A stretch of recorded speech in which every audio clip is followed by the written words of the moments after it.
Hi everyone, welcome back to the Med Talks. This is Dr. Mrunal, and today we are gonna talk about child's health, nutrition, and their disciplines. So, कैसे हैं आप सभी लोग? Okay, सभी लोग connect हो रहे हैं. ओके, सो जब हम बात करते हैं आयुर्वेदा की, तो जो अंग्रेज काल में 14 कलाएं, 64 विद्याएं जो थी, साथ में जो अरण्यक, उपनिषद और जो वेदास का जो ज्ञान था, वो जैसे ही समय निकलते गया वो लुप्त सा हो रहा. तो ऐसे समय में जो आयुर्वेद है, स्पेशली जो वेदा का पार्ट है, उसका जो नॉलेज है वो हमारे तक बहुत ही मतलब कम पहुंचता है. जो सिर्फ आयुर्वेद के जो स्टूडेंट्स होते हैं या फिर वैद्यास होते हैं, उन्हीं तक वो सीमित रहता है. तो इसलिए ये बस छोटा सा प्रयास कि यहाँ पे जो स्टूडेंट्स हैं उनको भी नॉलेज मिले और साथ में जो नॉन मेडिकोज भी है उनको भी आयुर्वेदा के बारे में पता चले. ओके, सो काफ़ी लोग ऑलरेडी ज्वाइन हो गए हैं.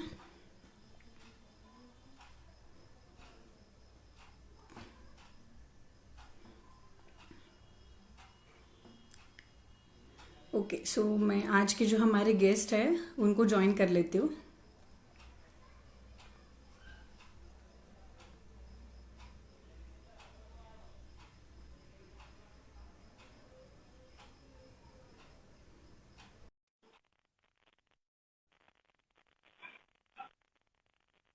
Yes.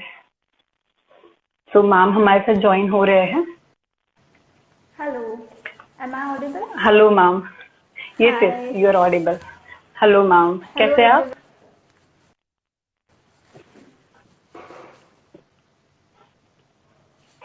Hello.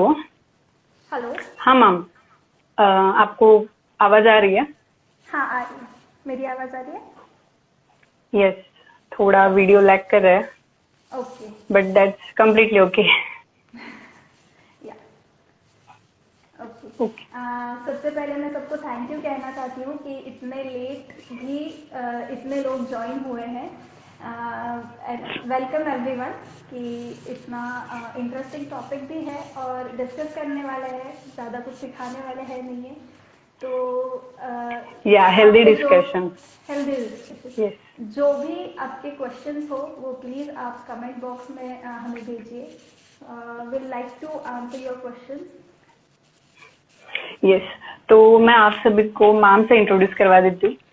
Ma'am basically BMS PG है. तो मैम का जो अभी फिलहाल जो प्रैक्टिस कर रहे हैं वो पुणे में कर रहे हैं, और उनकी जो स्पेशलिटी है वो स्पेशली गर्भ संस्कार एक्सपर्ट, स्त्री रोग और बाल रोग, ये जो 3 स्पेशलिटीज है उनमें मैम ज्यादा वर्क करते हैं. बाकी जो अदर है उसमें भी करते ही है, बट ये मेन है. तो आज का जो हमारा टॉपिक है वो मैम का one of the favourite one है. तो मैम हमें काफी अच्छे से ये चीजों के बारे में बता पाएंगे, राइट? ओके. सो जब हम बात बाल रोग की करते हैं तो हमारे आयुर्वेद में सेपरेट ग्रंथ है पीडियाट्रिक का, जैसे जो है काश्यप संहिता, है ना. तो वैसे भी जो अष्टांग आयुर्वेद है, मतलब जिनमें ऐसा लगता है कि आयुर्वेदा में स्पेशलिटीज नहीं होती है, तो उनमें काय, बाल, ग्रह, ये जो 8 अंग बताए हुए हैं उसमें जो सेकंड है दैट इज बाल रोग. मतलब मॉडर्न मेडिसिन में से पीडियाट्रिक्स कहते हैं. हम को रिलेट नहीं कर रहे, जस्ट नॉर्मल जो जनता है उनको पता चले इसलिए. सो जब हम बात करते हैं हम बच्चों की, तो उनमें शिराद, शिरान्नाद और अन्नाद ऐसी अवस्थाएं बताई गई है. और जब हम मतलब कैसे डिसाइड करें कि कौन बच्चा है, तो बहुत लोगों को कुछ मिसकंसेप्शंस होते हैं कि जो मतलब जो गोदी में, माँ के गोदी में जो खेलता हुआ बच्चा है वो भी छोटा ही है, और जो टीन्स होता है अप टू 16 ईयर्स, तो उनको भी मतलब बहुत जिद करते हैं, परेशान करते हैं मम्मी पापा को. तो उनको भी हम मतलब कुछ आचार्य ने 16 ईयर्स तक उनको बच्चे ही कहा है, बाल के इसमें ही इंक्लूड किया है. तो ऐसे बच्चों में जो 3 अवस्थाएं बताई गई है उसके हिसाब से हम न्यूट्रिशन देखने वाले हैं. तो मैम जो ये 3 अवस्थाएं है उसके बारे में आप क्या बताएंगे? 3 अवस्था एज के हिसाब से की गई है कि जो सबसे छोटे बच्चे हैं, यानी जो सिर्फ दूध पे, माँ के दूध पे या फिर फॉर्मूला मिल्क जो भी है उस पे अपना न्यूट्रिशन पूरा कर रहे हैं, वो क्षीराद अवस्था में है, यानी सिर्फ मिल्क उनके लिए सफिशिएंट है। उसके बाद जब खाना स्टार्ट हो जाता है, ये जब बच्चों को टीथ आते हैं तब खाना स्टार्ट धीरे धीरे करते हैं, तो तब क्षीर और अन्न ये दोनों चीजें चालू है बच्चों की, तब इसे क्षीरान्नाद अवस्था कहते हैं। और उसके बाद जब मिल्क का न्यूट्रिशन इतना सफिशिएंट नहीं है, उसके लिए सप्लीमेंट्री अपना खाना सारा शुरू कर सकते हैं, इतनी स्ट्रेंथ बेबी के डाइजेशन पे है, तब उसे अन्नद अवस्था में कहते हैं। यानी जैसा खाना है उसके हिसाब से वो नाम दिए गए हैं, क्षीराद, क्षीरान्नद और अन्नद अवस्था। राइट मैम, ये जो अवस्थाएं होती है इसमें स्पेशली जो हमारे आयुर्वेद में स्वर्ण प्राशन संस्कार का बहुत इम्पोर्टेंस बताया गया हुआ है, जिसे लेहन संस्कार भी कहते हैं, तो उसके बारे में आप क्या बताना चाहेंगे? हमारे बाल रोग में ना संस्कार बताया है, षोडश संस्कार जो है कि बेबी का जब जन्म होता है। हेलो, जस्ट अ मिनट, आपके साइड से आवाज का थोड़ा इशू है।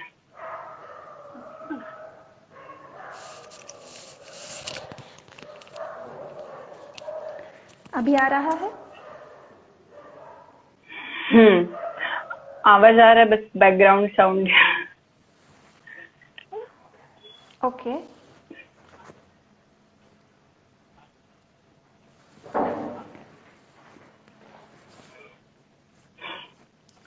ओके मैम, कंटिन्यू कीजिए अभी। हाँ, तो आयुर्वेद में संस्कार अपने बाल रोग में षोडश संस्कार बताए हुए हैं कि बच्चे का जन्म जब होता है वहां से लेके तो उसके मृत्यु तक ये सारे संस्कार किए जाते हैं। उसमें से सबसे इम्पोर्टेंट जिसपे उसकी पूरी इम्यूनिटी पूरे आयु की निर्भर होती है वो होता है सुवर्ण प्राशन या जात कर्म संस्कार भी इसे कहते हैं।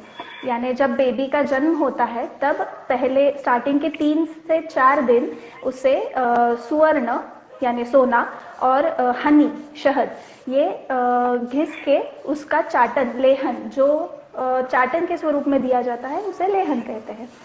अवलेह फॉर्म में जो होता है तो वो दिया जाता है। इसका सबसे महत्वपूर्ण भाग यही है कि इससे बॉडी बिल्डअप होना, फिर इम्यूनिटी डेवलप होना, डाइजेशन पावर स्ट्रॉन्ग होना, ये सब चीज़ें होती है। इसी के साथ जब ब्रेस्ट फीडिंग चालू होता है तभी भी सुवर्ण प्राशन कर सकते हैं। ऐसे कहा गया है कि अंटिल 6 मंथ एवरी डे अगर सुवर्ण प्राशन किया जाए तो बच्चा श्रुतधर होता है। श्रुतधर यानी जो बात वो एक बार सुनता है वो उसे याद रहती है। हाँ, राइट। जिसे मराठी में हम लोग एक पाठी कहते हैं ना कि एक बार सिखा दिया तो उसके दिमाग में वो रहेगा, भूलता नहीं। और हाँ, भूलता नहीं। तो ये महत्व है सुवर्ण प्राशन का। मेध्य होता है, सोना अगर देखे तो जंतुघ्न है, यानी रक्षोघ्न भी हम उसे कह सकते हैं। आज के ज़माने में सब वायरसेस या कुछ भी अटैक जो हो रहा है तो उससे बचाव के लिए सुवर्ण बहुत इम्पोर्टेंट है। और शहद जो है वो कफघ्न होता है और बाल्यावस्था में कफ सबसे ज़्यादा स्ट्रॉन्ग या प्रीडोमिनेंट होता है, इसीलिए ये दोनों बहुत अच्छे से बेबी पे कार्य करते हैं। राइट। और साथ में ऐसे भी बताया हुआ है कि अगर इसका अगर सेवन हम अप टू 6 मंथ्स कंटिन्यूअसली करते हैं तो बालक परम मेधावी भी होता है। यस, ये सबसे मुझे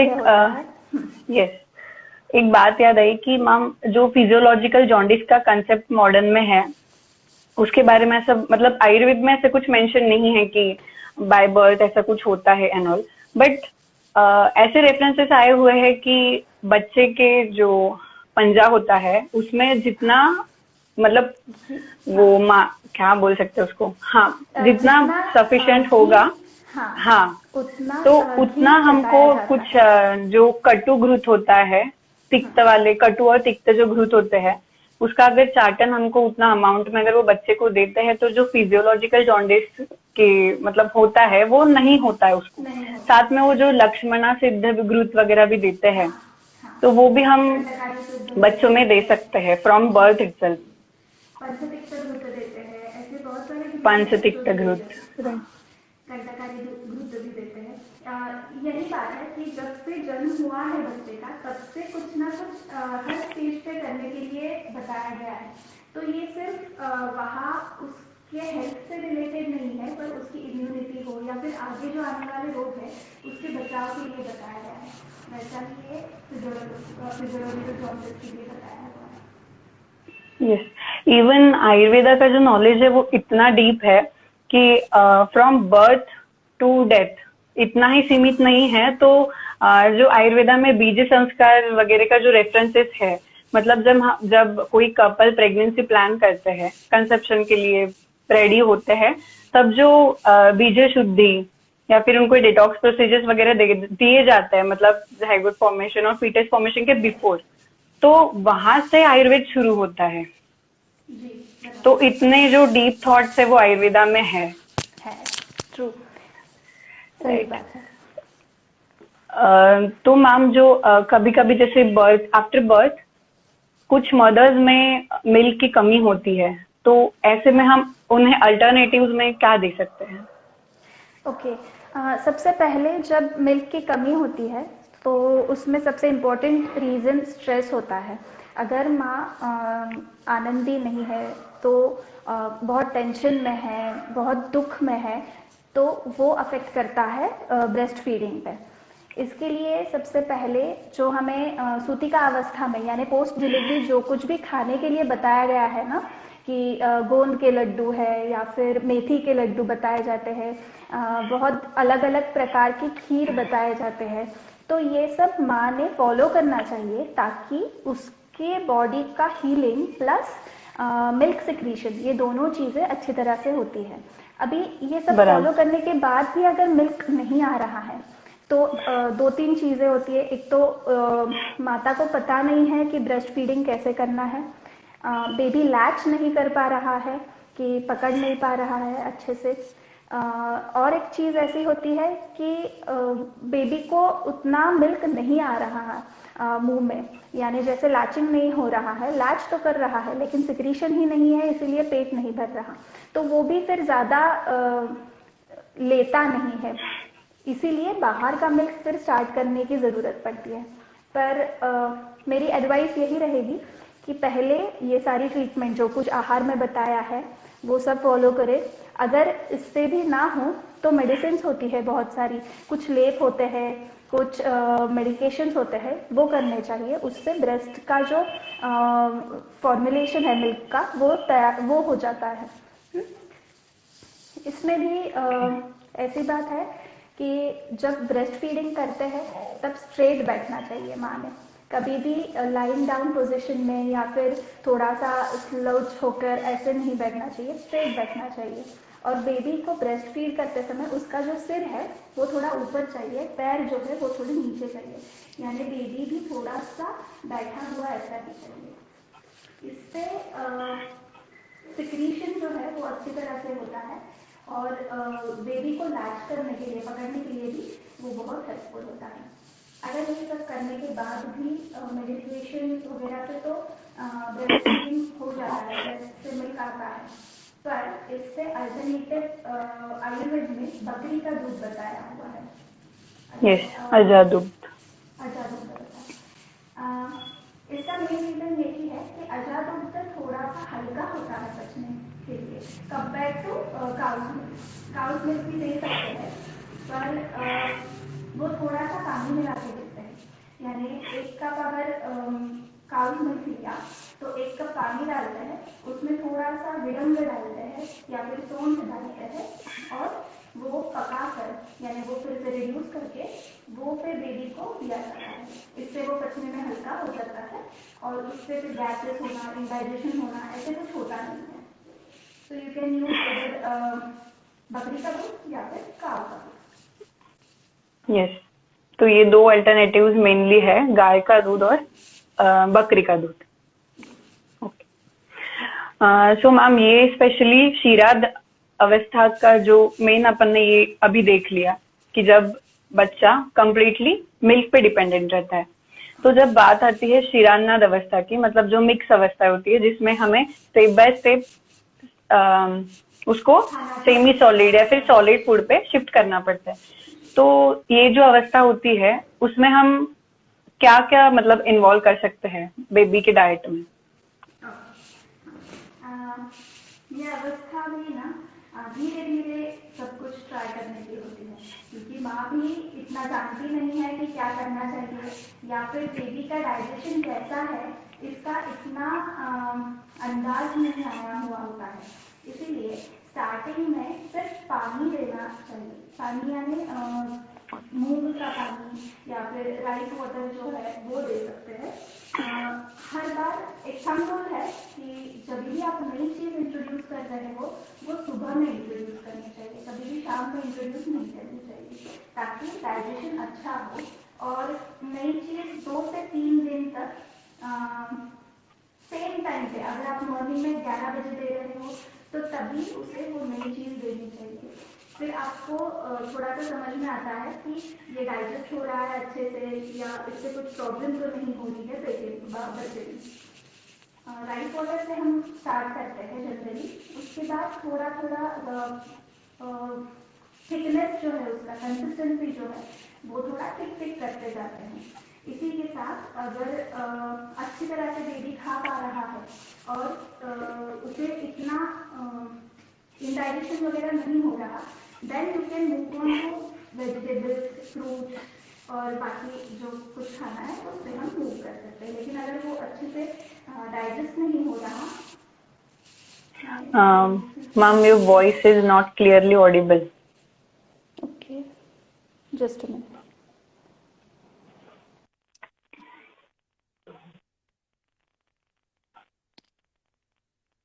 अभी ऑडिबल है?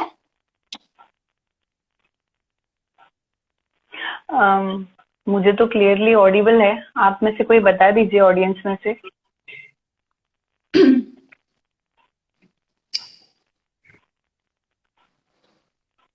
Am I audible? मुझे कुछ पूछना पड़ेगा। नहीं, okay okay okay, extremely sorry. तो मैं कह रही थी कि जब क्षीरान्नाद अवस्था आती है तो धीरे धीरे खाना स्टार्ट करना चाहिए। पानी से यानी राइस वाटर हो या फिर मूंग का वाटर हो उससे स्टार्ट करना चाहिए। गरम देना चाहिए तो उसमें थोड़ा सा हींग, थोड़ा सा 2-3 ड्रॉप्स ऑफ घी आप डाल सकते हैं। उसके बाद उसकी कंसिस्टेंसी को वो थिक करते जाना है।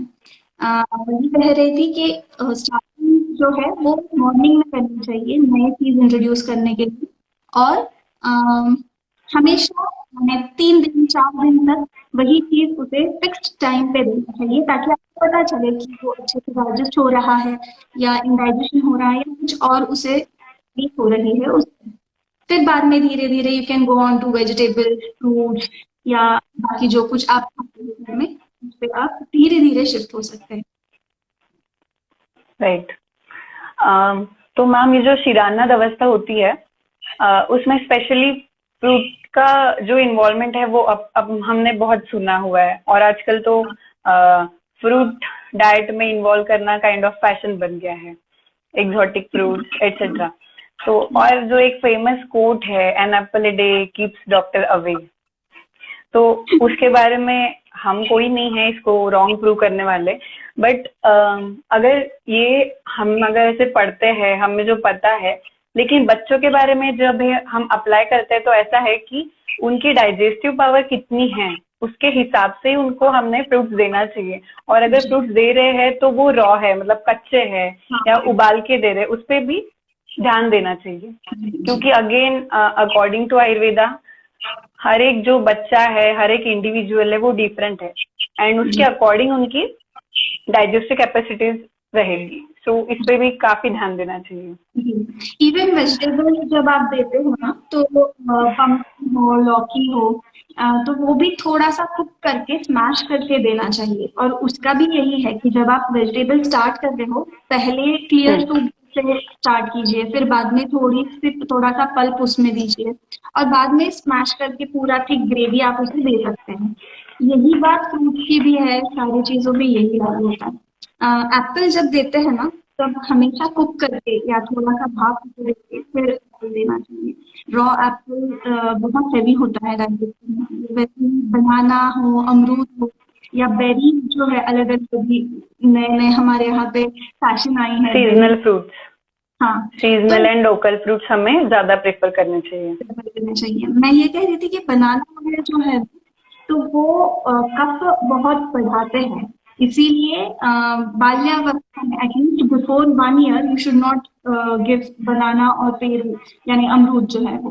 उसके बाद धीरे धीरे आप वो स्टार्ट कर सकते हो। वो देते समय शहद के साथ या फिर मीरे जिसे कहते हैं पेपर, उसके साथ आप, तो वो डाइजेस्ट होते हैं, गैसेस वगैरह ये प्रॉब्लम बैलेंस होने के लिए, बैलेंस होने के लिए। राइट। और मैम ये जो शिरान्नद अवस्था होती है, इसमें काफी एब्डोमिनल पेन या फिर डाइजेस्टिव इश्यूज का भी प्रॉब्लम होता है बच्चों को, क्योंकि नई नई मतलब उनका हमने सॉलिड फूड पे उनको शिफ्ट किया हुआ रहता है। तो ऐसे इसमें हम ये कंडीशन को कैसे डील कर सकते हैं? बहुत बार ऐसे होता है ना कि डाइजेस्ट हुआ नहीं है, ये पता नहीं चलता, क्योंकि बच्चे को इतना समझ में नहीं आता है, और इसी के कारण एब्डोमिनल पेन स्टार्ट हो जाता है। तो इसमें सबसे इम्पोर्टेंट चीज जो आप घर पे कर सकते हैं वो है हींग का गरम गरम लेप करना। नेबल के बाजू से लेकर पूरे पेट पे लेप करना है गरम हींग का। या फिर अगर मल प्रवृत्ति हो रही है, पेट साफ नहीं हुआ है, तो वो तुरंत हो जाता है, बेबी को भी रिलीफ फील होता है। तो ये आप कर सकते हैं। दूसरी चीज आप कर सकते हैं कि एरंड तेल जो है, वो कैस्टर ऑयल, वो आजकल सबके घर में होता है, इसीलिए वो 2-4 ड्रॉप डाल के पेट पे मसाज किया तो भी बहुत रिलीफ मिलता है। पेट दर्द ये इसी कारण होता है कि इंडाइजेशन हुआ होता है या फिर गैसेस पकड़े हुए होते हैं, इसलिए होते हैं। तो these two things can relieve immediately. Right. Okay sir, so अभी शिरान्नद अवस्था का तो हो गया, और जब हम बात करते हैं अन्नाद अवस्था की, तो इसमें जो बच्चे होते हैं वो ऑलमोस्ट बड़े ही रहते हैं, लेकिन उनके काफी नखरे होते हैं। हमने मतलब ये सब्जी नहीं चाहिए मम्मी, वो नहीं चाहिए, तो ऐसे इसमें हम उनको डील किस तरीके से कर सकते हैं? क्या होता है ना, वो हमें देख के ये सब करते हैं। अगर मैं कड़वा नहीं खा रही तो मेरे बच्चे भी नहीं खाएंगे, या फिर मेरे घर में बन रहा ही नहीं है तो फिर वो कैसे खाएंगे, उनको पता ही नहीं चलेगा वो टेस्ट। तो आप खुद सबसे पहले सब खाना जो है वो कीजिए। आपको देख देख के फिर बच्चे सब खाते हैं। जब आप इंट्रोड्यूस करते हैं ना पूरे फूड को, तो हमेशा उनके लिए अलग प्लेट लगानी चाहिए। ऐसे नहीं चाहिए कि आपके ही प्लेट में वो खा रहे हैं, आपका ही झूठा जा रहा है, तो उनको भी ऐसा लगता है कि नो आई हैव प्लेट, या फिर ये खाना हमारे घर पे बनता है, ये हमें खाना है। ये उनको तब से समझ में आता है। जब आप उनके साथ बैठ कर खाना खाते हो, तो टीवी या फिर अलग अलग चीजें जो चालू है वो नहीं होनी चाहिए, ताकि उनका मन खाने में लगे। जब ऐसे होता है तो फिर उनकी ये जो सारे टैंट्रम्स हैं, बाहर का खाना या फिर अलग अलग चीजों का डिमांड करना, वो थोड़ा सा कम हो जाता है, क्योंकि उनको पता है कि ये मुझे करना ही पड़ेगा। इसलिए बराबर। और हाँ, और जैसे बोलते ही है मैम कि जो मदर करती है, मतलब हर जो चीज वो मदर बताती है बच्चे को, वही वो बच्चा फॉलो करता है। तो अगर बचपन से ही उसको हम अगर कुछ ऐसे आदतें डालें कि करेले की सब्जी, उसको पहले से पता होता है, मतलब उसकी जो आई या फिर जो मम्मी होती है वो पहले से उसको बताती है कि ये कड़वा है, ये तुझे नहीं खाना है, मैं कुछ अच्छा तुझे बना के दूंगी। बाकी जो फैमिली मेंबर्स है उनको वो करेला देंगे, लेकिन अपने बच्चे को लाड़ प्यार की वजह से करेला नहीं देंगे। तो ये जो चीजें होती है उसको, हाँ, बचपन से ही मतलब उनको आदत लग जाती है। तो हाँ ऐसा करने से बेटर है कि अगर मतलब वैसे भी हमारे आयुर्वेद में बताया गया कि षड्रसात्मक आहार, तो उसमें सारे ही जो रस है, जो टेस्ट होते हैं, वो काफी इम्पोर्टेंट होते हैं। जी तो अगर बचपन से ऐसे आदतें अगर मदर उसको लगाती है तो आगे जाके प्रॉब्लम होने के चांसेस ही नहीं रहते। जी ऐसे भी देखते हैं ना और हम लोग कि पेशेंट्स आते हैं हमारे यहाँ पे और तो आपकी दवाई बहुत कड़वी होती है, मुझे तो हम्म, लेनी है, बहुत कड़वी है, कैसे भी तो आदत ही नहीं है, कटु रस तिक्त रस बॉडी में गया ही नहीं है, आम का पाचन एग्जैक्टली। नहीं है, तो फिर वो कड़वा ज्यादा ही लगेगा, आगे भी और कड़वा है। और स्पेशली डॉक्टर्स के पास हमेशा तिक्त और कटुरस की क्यों औषधियाँ होती है, इसका भी यही आंसर हो सकता है कि मोस्ट प्रोबेबली कि हाँ मतलब हम हमारे बचपन से लेके अभी तक एडल्टहुड तक कभी भी कड़वी और जो तुरट बीटर वाली जो चीजें होती है वो बहुत कम सेवन करते हैं। तो और यही जो दो रस होते हैं उसमें डाइजेस्टिव मतलब हमारे जो डाइजेशन एनहांस करने की कैपेसिटी होती है ये दो रस में होती है। तो अगर बच्चा सिर्फ मधुर ही खाता है तो उसके साथ में अगर ये दोनों रस खाता है तो डाइजेशन कैपेसिटी जो है वो अच्छे से एनहांस होती है। तो इसीलिए फिर हम ये दो रस का सेवन नहीं करते, ये टेस्ट का सेवन नहीं करते, तो हमको फिर मेडिसिन लेनी पड़ती है। ट्रू। एक और और साथ में चीज मैम बच्चों में ना बहुत जल्द अवस्था में ईयर पेन और यहाँ पे मास्टॉइड रीजन में पेन ये बहुत ज्यादा दिखाई देता है। ये कोल्ड फिर कुछ और रीजन सीजनल एलर्जीज। में लाना इसमें बहुत ज्यादा राइस खाने वाले, बहुत ज्यादा पोहा खाने वाले या फिर ब्रेड के चीजें खाने वाले जो बच्चे हैं ये ज्यादा प्रोन होते हैं, क्योंकि टिम्पैनिक मेम्ब्रेन के अंदर जो इनर ईयर है अपना वहां पे पस फॉर्मेशन होके वो अंदर का प्रेशर बढ़ा के फिर पेन उत्पन्न करता है। तो बड़ों में ही ये इतना पेनफुल होता है, तो बच्चों में तो बहुत ही उनकी सहन शक्ति राइट। तो बहुत पेनफुल लगता है उन्हें। इसीलिए खाना जो है ना वो बहुत ही स्पेसिफिक होना चाहिए, स्पेसिफिक चाहिए बच्चों के लिए at least up to 8 to 5 years। उसके बाद फिर जब वो बाहर का खाना खा सकते हैं तो उनका जो बिल्डिंग ब्लॉक है वो तैयार हो चुका है, बिल्डिंग ईयर्स जो है वो अच्छे गए हैं, तो उनकी इम्यूनिटी हो या फिर उनकी स्ट्रेंथ हो वो अच्छी बन गई है। राइट। तो ये जो कुछ छोटी छोटी आदतें होती है उसके साथ में ही अगर हम बच्चों को बचपन से ही जैसे उनको प्रॉपर वे में टीथ टूथ ब्रशिंग करना, टंग स्क्रैपिंग करना, देन साथ में प्राणायाम, हाँ गार्गलिंग होता है, वो भी बहुत बच्चों को मतलब सही तरीके से नहीं आता है। हम देखते हैं बड़े लोगों को ही नहीं आता है तो छोटे बच्चे तो फिर छोड़ ही दो। तो ये जो बहुत छोटी छोटी चीजें हैं इस पे भी ध्यान देना चाहिए पेरेंट्स ने, क्योंकि ये भी और सारी जो चीजें हैं अगेन डाइजेशन से ही हाँ रिलेटेड है। और ऐसे साथ में जो जो है, हाँ, तो वो रिफ्लेक्शन प्राणायाम योगा भी जो है वो भी इवन पेरेंट्स ने बच्चों को अगर बचपन में ही सिखाते हैं और उनको आदत डालते हैं कि भाई तुमको सुबह ये करनी है, तुम्हारी ये डेली रूटीन है, तो आगे जाके प्रॉब्लम ही नहीं होगी कि अगर कोई आपको एक्सटर्नली बता रहा है कि आज से कल से तुमको ये चीजें अपने रूटीन में डालनी है। तो आज के जमाने में अपने इसमें अगर कोई बोलेगा तो नहीं होती है पॉसिबल। तो अगर ये बचपन से ही अगर आदत होगी तो काफी बेटर रहेगा। हाँ वेरी ट्रू। जो वात प्रकृति के बच्चे होते हैं ना वो बहुत चंचल होते हैं, और हमारे रिलीजन में सबके यहाँ ही शाम में लगा के फिर भगवान का कुछ तो हम करते हैं, तो जब वो बैठते हैं भगवान का कुछ कहने के लिए, कुछ करने के लिए, तो वो स्थिर नहीं बैठ पाते हैं कभी भी, वो हमेशा कुछ तो हाथ में लेंगे या फिर कुछ तो वो करेंगे।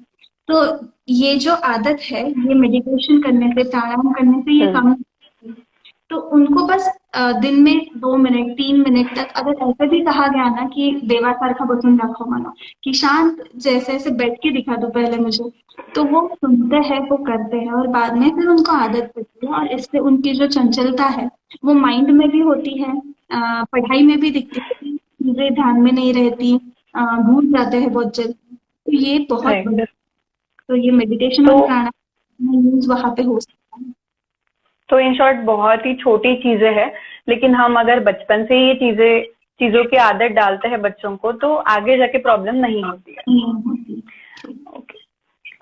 साथ में मैम जो रूल्स ऑफ वाटर इनटेक और फूड इनटेक होते हैं, मतलब हम ऐसा बोलते हैं कि जितनी भूख लगे उतना ही खाना चाहिए और जितनी प्यास लगे उतना ही पानी पीना चाहिए। हाँ, ये भी चीज समझना बहुत ही इम्पोर्टेंट होती है। तो इसके बारे में आप और क्या बताना चाहेंगे? पानी के बारे में स्पेशली मैं बोलना चाहती हूँ कि बहुत ऐसे मिसकंसेप्शंस है कि इतना इतना पानी डेली में बहाना चाहिए। यस, बहुत 2 to 3 लीटर्स हाँ, तो और बहुत एल लोग बॉटल्स भर के रखते हैं और उतना पानी तो मैं पीना पीना ही ही है। पर वेदर क्या है, आपको उतनी जरूरत है क्या? अभी ठंडी में इतना पानी नहीं जाएगा, समर में ज्यादा राइट। पानी आने वाला है। ऐसे ही बच्चों में भी होता है। पानी कब स्टार्ट करना है, ये भी बहुत इस पे भी बहुत मतभेद होते हैं। जब ऐसा होता है ना कि बेबी थोड़ी थोड़ी देर में ब्रेस्ट फीडिंग के लिए मांग रहा है, पर 2-3 मिनट में ही छोड़ दे रहा है, उसको बस प्यास लगी है, ऐसे हमें उसको इंडिकेट होता है। प्लस उसका यूरिन आउटपुट अच्छा नहीं होता या फिर जलन हो रही है, इरिटेशन हो रहा है यूरिन के लिए, तब हम उनसे पानी स्टार्ट कर सकते हैं। दिस इज एन इंडिकेशन कि अभी पानी देना जरूरी है। इसमें पानी देते समय बच्चों में स्पेशली गर्म किया हुआ उबला हुआ पानी तो देना ही है, सादा पानी नहीं देना है। पर उसके साथ विडंग, बाळंद शिकंजी जो बोलते हैं ना, शतपुष्पा, वो, और थोड़ा सा सूंठ या फिर खड़ी शक्कर, ऐसे उबाल के फिर वो पानी देते हैं। इससे डाइजेशन अच्छा होता है, प्यास बुझती है। ऐसे नहीं होता है कि मुझे पानी चाहिए और पानी चाहिए, ये बड़े लोग भी कर सकते हैं। जब बहुत प्यास लगती है और प्यास बुझ नहीं रही, तब ये अगर प्रोसेस की तो फिर प्यास जल्दी बुझ जाती है। पानी पीने की एक सबको आदत ऐसी होती है कि खड़े रह के पानी पीते हैं, कभी भी कोई भी बैठ के पानी नहीं पीता अनलेस एंड अनटिल आप खाना खा रहे हो। तो ये बहुत गलत चीज है। इससे इन्फ्लेमेशन होना, ब्लोटिंग होना, फिर आगे जाके घुटनों में दर्द या फिर नीचे पैर में एड़ी में, ये सब स्टार्ट हो जाता है। तो ये कभी भी पानी पीते समय बैठ के पानी पीना चाहिए, जितनी प्यास लगी है उतना ही पानी पीना चाहिए। हमारा इवन इवन हमारा कुछ लोग तो मैम वो मतलब कुछ गाने वगैरह देख के भी, गानों के जो वीडियो होते हैं उसमें लस्सी या फिर जो ताक रहता है वो ऐसे लंबे हाइट से पीने की दिखाता है मूवीज में वगैरह। तो ये भी कर पाते हैं कि बोले हम भी पी के देखेंगे पानी। तो बहुत लोगों को इवन आदत हो जाती है ये सब चीजों की। हाँ, आदत हो जाती है। मुंह जो भी आप ग्लास से पी रहे हो ना, बॉटल से पी रहे हो, मुंह लगा के पानी पीना चाहिए। ऊपर से पानी जब आप पीते हो तो वायु भी अंदर जाता है, इसीलिए पेट उबलना या फिर ब्लोटिंग जिसे हम कहते हैं वो हो सकता है। इसलिए बैठ के शांति से। राइट। ऑडियंस में से अगर किसी के कुछ क्वेश्चंस होंगे तो आप पूछ सकते हैं। जी, ओके।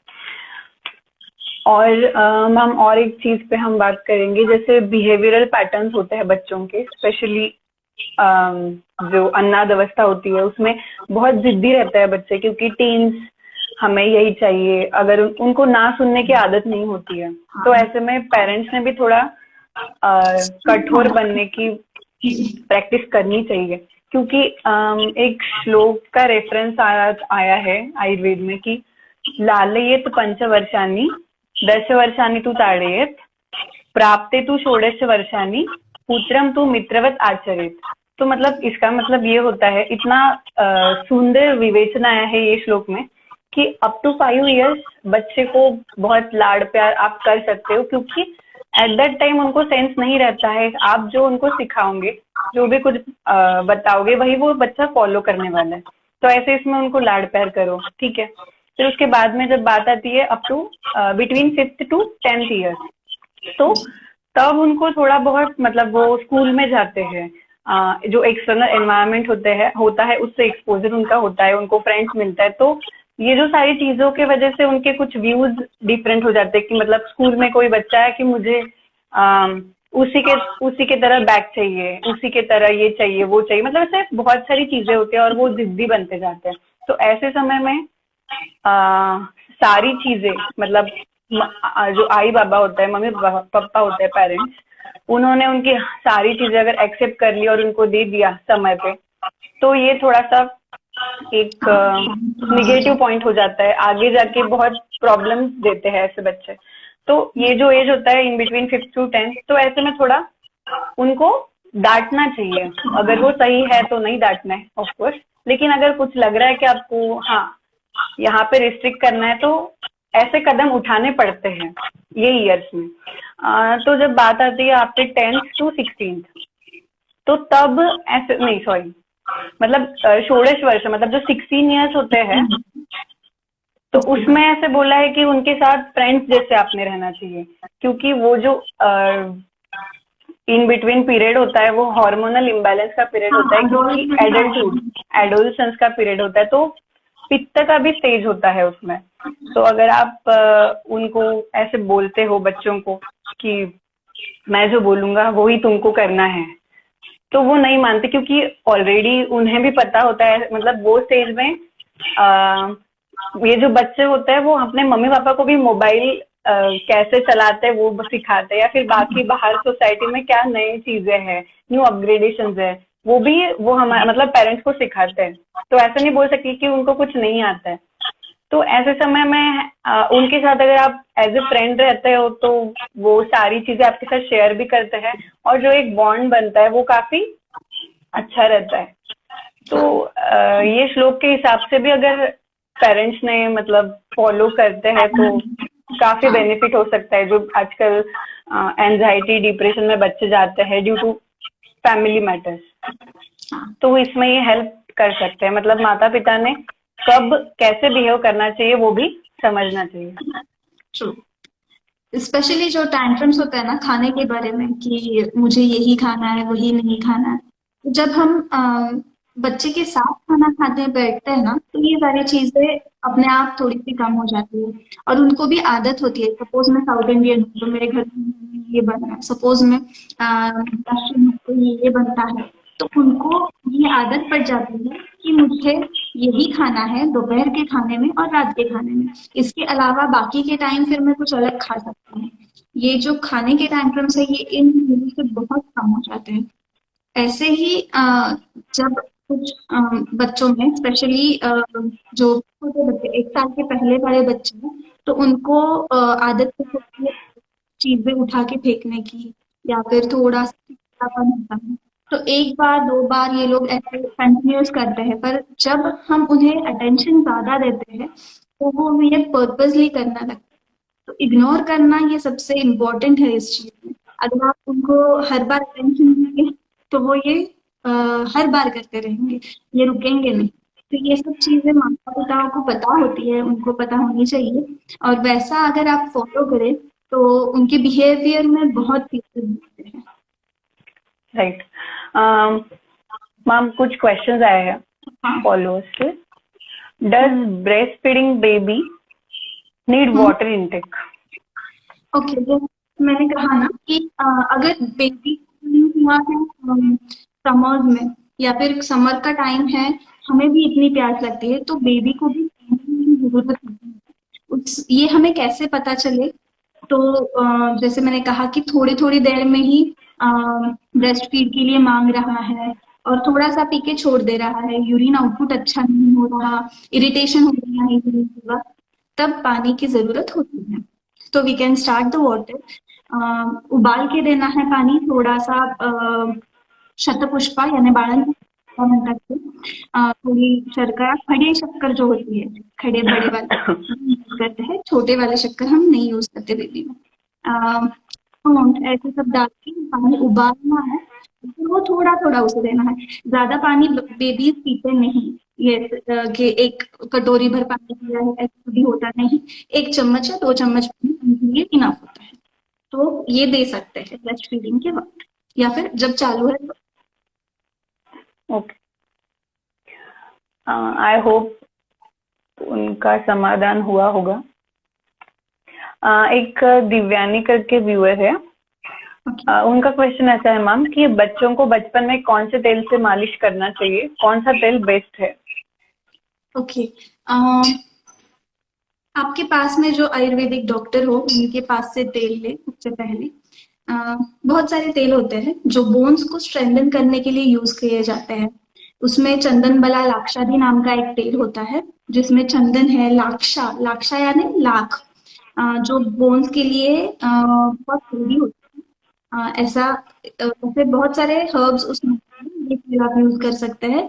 या फिर बला तेल होता है वो यूज कर सकते हैं। क्षीर बला नाम का एक तेल मिलता है वो यूज कर सकते हैं। ये सारे तेल जो है ये वैद्य खुद अपने क्लिनिक में बनाते हैं, तो वो ऑथेंटिक होते हैं। और आपको ये लगाने के लिए बच्चों में कभी भी कुछ एलर्जी वगैरह ऐसे कभी भी नहीं होती, इसलिए गर्म करके ये लगाना चाहिए। और up to at least 8 months 9 month 1 month तक मालिश करनी चाहिए बच्चों। राइट। और कोई क्वेश्चन मुझे नहीं दिख रहा है मैम, अगर आप आपके साइड से अगर कुछ ऐड करना चाहते तो।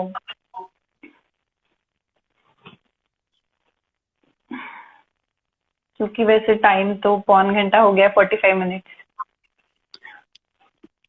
अगर हम कुछ देर वेट करते हैं, अगर कुछ क्वेश्चंस आते हैं तो ठीक है, वरना we will conclude.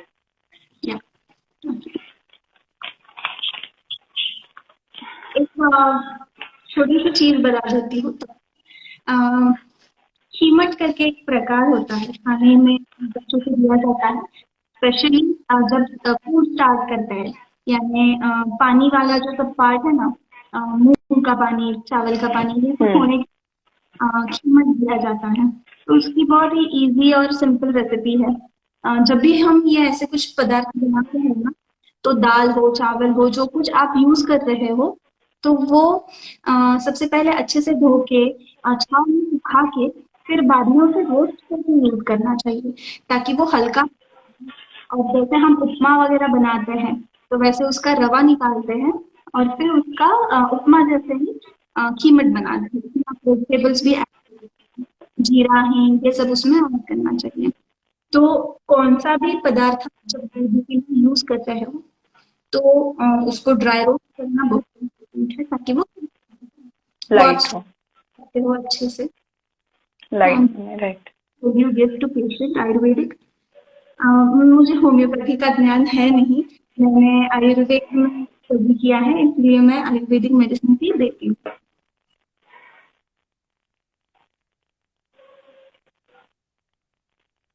Okay, I questions हो गए हो?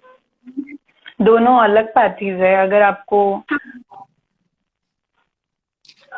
किसी होम्योपैथी अगर मेडिसिन लेनी है तो आप कोई जो BHMS जो डॉक्टर्स होते हैं उनके पास से ले सकते हैं। हाँ, और बच्चे बहुत अच्छे से मेडिसिन लेते हैं, वो शहद के साथ हो, शहद के बिना हो, पाउडर हो, गोलियां हो, कुछ भी हो, उनको एक बार आदत हो जाए बस।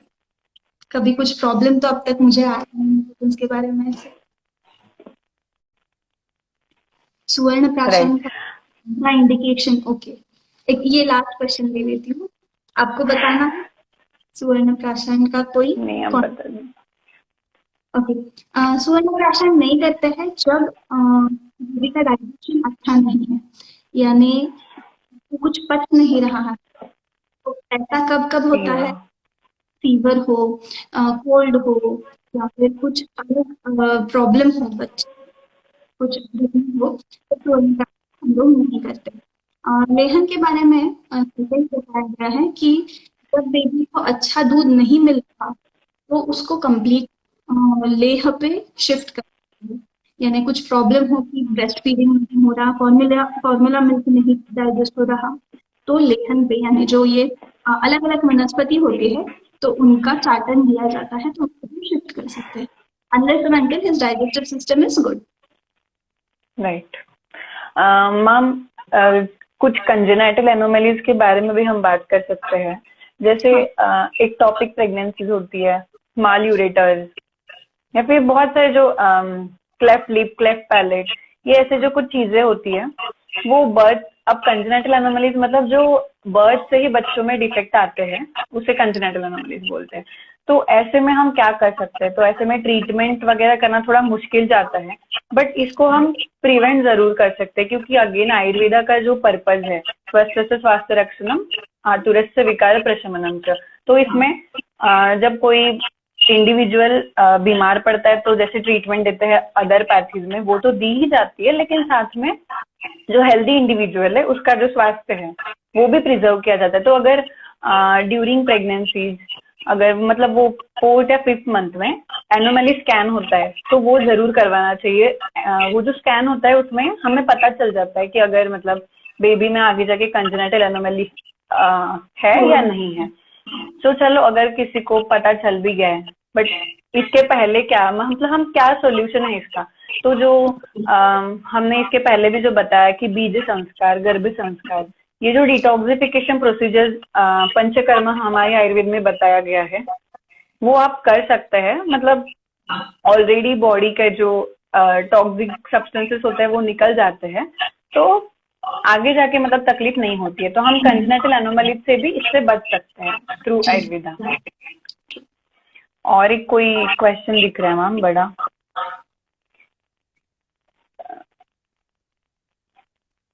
ऊपर जा रहा है। Tips medication for constipation. अच्छा, यस, उनका क्वेश्चन ऐसा है कि अगर देश चेंज होता है, मतलब तो कुछ कोल्ड एंड ऑल अगर होता है, सीजनल एलर्जीज या फिर ऐसे कुछ, तो हम क्या कर सकते हैं? उनकी इम्यूनिटी कैसे बढ़ा सकते हैं बच्चों की? जब सीजनल चेंजेस होते हैं तब के बारे में वो पूछ रहे हैं। सीजनल और मतलब ट्रैवलिंग के ड्यूरिंग वगैरह भी, जैसे प्लेस चेंज हो जाती है, ओके ओके। ऐसे में हम क्या कर सकते हैं?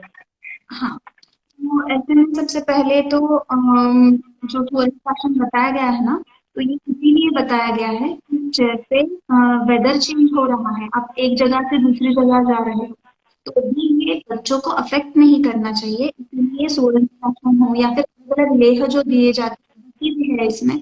तो ये जो दिए लेहन स्वरूप में दिया जाता है, ये उससे प्रोटेक्ट करता है, उसकी बच्चों की इम्यूनिटी करता है। अगर ऐसे करने से भी ये प्रॉब्लम फेस हो रहा है, तो आयुर्वेदिक मेडिसिन बहुत इजीली सब जगह मिलते हैं कि पास के डॉक्टर के पास जाके आप मेडिसिन भी ले सकते हैं। सितोपलादी नाम का एक बहुत कॉमन और सबको पता होने वाला एक चूर्ण है जो घर घर में पाया जाता है, तो उसका चावल हनी के साथ या फिर सीजन के अनुसार घी के साथ भी हम लोग देते हैं। उससे भी सर्दी हो या फिर खांसी हो, ये बहुत इमीडिएटली कम हो जाता है। Any tips? Constipation in 3.5-year male. Okay. 3.5 year male child. खाना क्या है वो देखना चाहिए, क्योंकि कॉन्स्टिपेशन हो रहा है तो ब्रेड खा रहे हैं, बिस्किट खा रहे हैं, चिप्स खा रहे हैं, ऐसे अगर होगा तो कॉन्स्टिपेशन होने वाला है। ब्रेड के बारे में ये एक चीज है कि ब्रेड हमेशा कॉन्स्टिपेशन या फिर ब्लोटिंग निर्माण करता है। इतना ही नहीं, तो जो इसेंशियल न्यूट्रिएंट होते हैं उसको लेके बाहर पड़ता है। इसीलिए कभी भी बच्चों में ब्रेड नहीं देना चाहिए। अगर घर का ही खाना अगर कॉन्स्टिपेशन हो रहा है तो डाइजेशन कुछ तो प्रॉब्लम हो रहा है, उनका डाइजेशन अच्छा नहीं है, इसीलिए उनको खाने में हींग या फिर सौंठ इन सबका यूज करना चाहिए, झोंक में हो कुछ भी। कॉन्स्टिपेशन के लिए ब्लॅक रेझन्स, काळ्या मनुका ज्याला आपण म्हणतो, सोक करके, हाँ सोक करके दे सकते हैं ट्वाइस अ डे, मॉर्निंग में या फिर आफ्टरनून में और नाइट में सोते समय। इससे कॉन्स्टिपेशन नहीं होगा। राइट। आई थिंक हमने ऑलमोस्ट सारी चीजें कवर कर ली है मैम आज के सेशन में, और काफी इंटरेक्टिव और हेल्दी डिस्कशन आज का हुआ है। तो तभी तो मतलब इतने 11 सवा 11 बज रहे ऑलमोस्ट, हाँ स्टिल लोग ज्वाइंड है।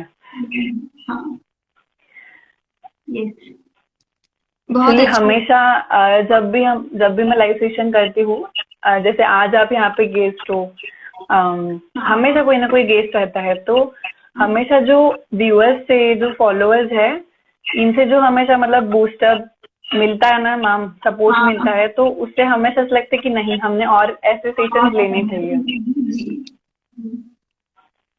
Very true. ओके बहुत अच्छा लगा लाइव आके और आप सबसे इंटरेक्ट करके, मैम स्पेशली आपने क्योंकि हमारी इतनी पहचान थी नहीं पहले, और अभी ऐसा लगता है कि we know each other very well. So, Ayurveda जय आयुर्वेद। मतलब ऐसा हो गया है कि बस एक ही है कुछ कनेक्शन, जिसके वजह से हम जुड़े हुए हैं सब लोग यहाँ पे। इवन यहाँ पे भी इतनी बड़ी इंस्टा फैमिली है, उसमें बहुत सारे लोग मैं देखती हूँ कि लाइव सेशन होते हैं related to health talks etcetera, तो काफी लोग जुड़े हुए रहते हैं। हाँ तो मैम आज आपने इतना अपना वैल्यूएबल समय दिया यहाँ पे, और काफी अच्छे से जो बाल रोग के बारे में है, उनकी इम्यूनिटी के बारे में है, चीजें एक्सप्लेन की। सभी को काफी हेल्प हुई है। It's my pleasure. हम ऐसे और सेशन लेके आएंगे कुछ हमेशा न्यू टॉपिक पे। Yes I think we have to conclude, अभी शायद किसी के क्वेश्चंस नहीं है और ओके थैंक यू। टाइम भी नहीं है, एंड मुझे सभी को थैंक यू कहना है यहाँ पे जो भी आज लोग जुड़े थे, क्योंकि हमेशा सीरियसली बहुत ज्यादा सपोर्ट मिलता है आप सभी से। Thank you so much. Thank you and ma'am आपको भी बहुत बड़ा थैंक यू, आज आपने इतना नॉलेज हमारे साथ शेयर किया। यस यस ओके मैम, हम यहीं पे कंक्लूड करते हैं। Okay thank you so much everyone and good night. Good good night night ma'am. Good night.